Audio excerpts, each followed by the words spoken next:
This is an embarrassment to the time and people of this country. And I would ask that the chair and I would ask that this committee elevate to the promise of our duties here and comport ourselves with the consistency and practice that is required of our seats and our duty and our oath to our responsibilities here. And with that, I yield back. Thank you. Chair recognizes me. You ever notice how every time Democrats get caught, they suddenly start screaming about rights and representation? Well, today was no different. Alexandria Ocasio-Cortez tried to hijack a congressional hearing to shield Hunter Biden, and she got absolutely dismantled by Byron Donalds. This was pure fireworks, folks. Before we break down exactly how Byron exposed the hypocrisy live on camera, make sure you hit that like button, subscribe to Congress Chaos, and turn on notifications, because the mainstream media won't show you what really happened in that room. So here's what went down.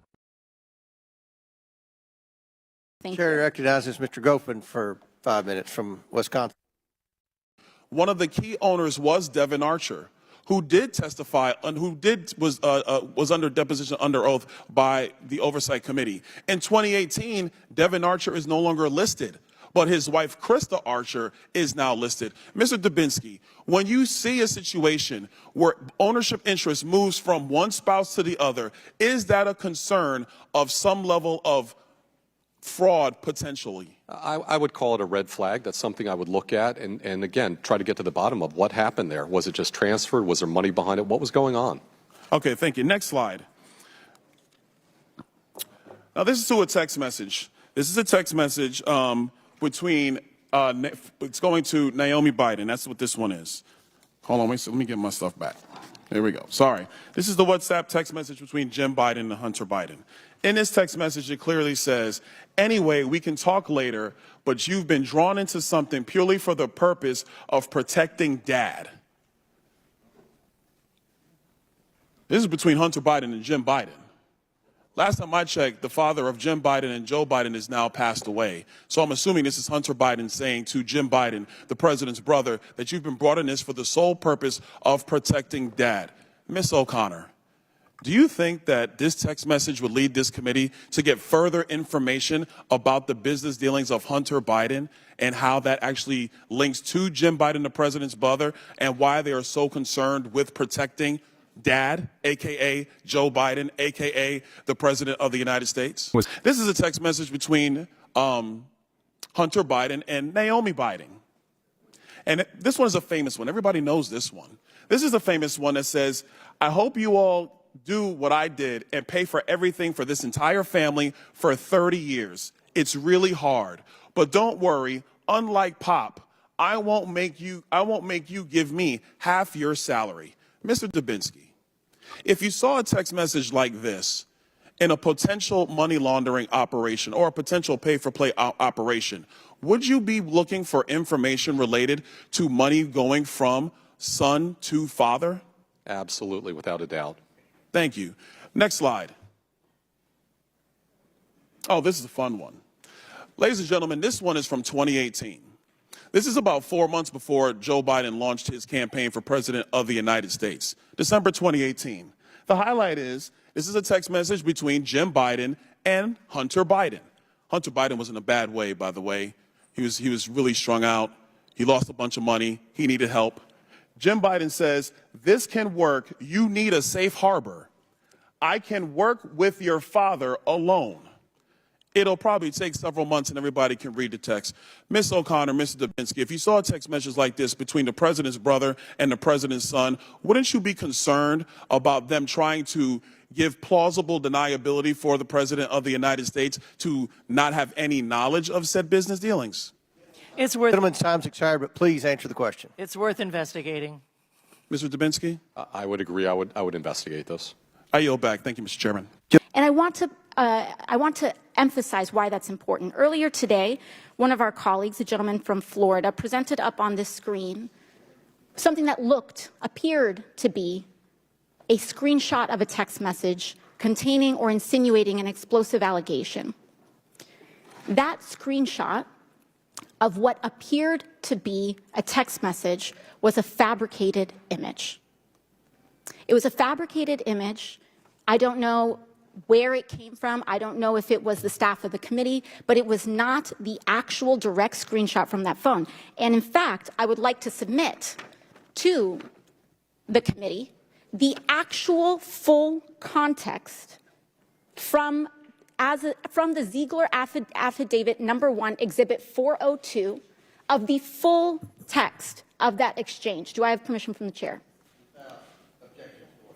Importantly, what was brought out from that fabricated image excluded critical context that changed the underlying meaning and allegation that was presented up on that screen by this committee and by members of this committee.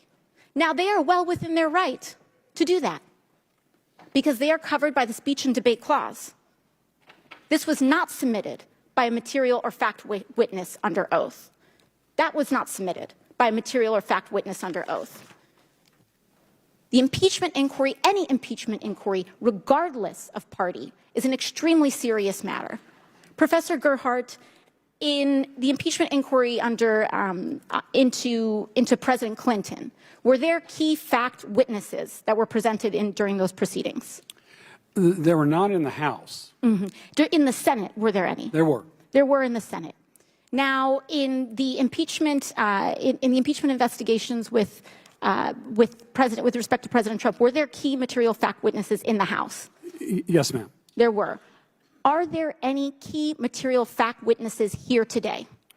No, ma'am. None. And so we are wasting our time. The House Oversight Committee was supposed to be discussing Hunter Biden, the man who flat out ignored a congressional subpoena. But instead of focusing on accountability, Democrats turned it into a circus of excuses and emotional grandstanding. Byron Donalds, calm and collected as ever, laid out the facts. He said, "This isn't about white privilege. It's about Democrat privilege." And he's absolutely right. Donald Trump Jr. complied with 5 subpoenas, no drama, no theatrics. Meanwhile, Hunter Biden gets subpoenaed once, refuses to show up, and then tries to hold a press conference like he's some kind of celebrity victim. Donalds didn't raise his voice, didn't interrupt, didn't fall for the theatrics. He stayed cool. He dropped the truth like a hammer. He said what every American already knows: if you or I ignored Congress, we'd be in handcuffs. But if your last name is Biden, you get a pass. Then AOC jumped in, and that's when the meltdown began. She started ranting about civil rights committees, January 6th, and marginalized groups. It was the same tired playbook: deflect, distract, and dramatize. She even accused Republicans of submitting falsified evidence and revenge porn, just to paint herself as the hero of the moment. But Byron wasn't buying it. He didn't need to. The facts were already on his side. AOC tried to make it sound like Hunter Biden was bravely trying to testify for transparency, when the reality is, he ignored Congress and turned the hearing into a PR stunt. And this is what's wrong with Washington, folks. Democrats cry about equal treatment while breaking the rules they claim to defend. They preach about accountability, but only when it's convenient. And when they get caught, they hide behind emotion and victimhood. Byron Donalds showed what leadership looks like. Calm under pressure. Facts over feelings. He didn't match AOC's outrage, he buried it with logic. And that's what terrifies the left. They can't win when truth enters the room. This wasn't just a clash between AOC and Donalds. It was a moment that exposed everything wrong with Democrat politics: the hypocrisy, the double standards, the privilege they pretend doesn't exist. And let's be honest, if this were Don Jr., they'd already be calling for an arrest. But because it's Hunter, we get excuses, spin, and tears from AOC. So here's the takeaway. Byron Donalds didn't just win an argument today, he held the line for every American who's sick of this double standard. This is why we do what we do here at Congress Chaos, to expose the moments the corporate media buries and to hold Washington accountable.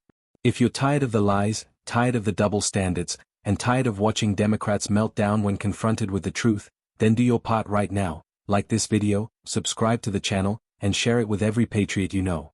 Because the fight for truth isn't just in Congress, it's right here, and it starts with you.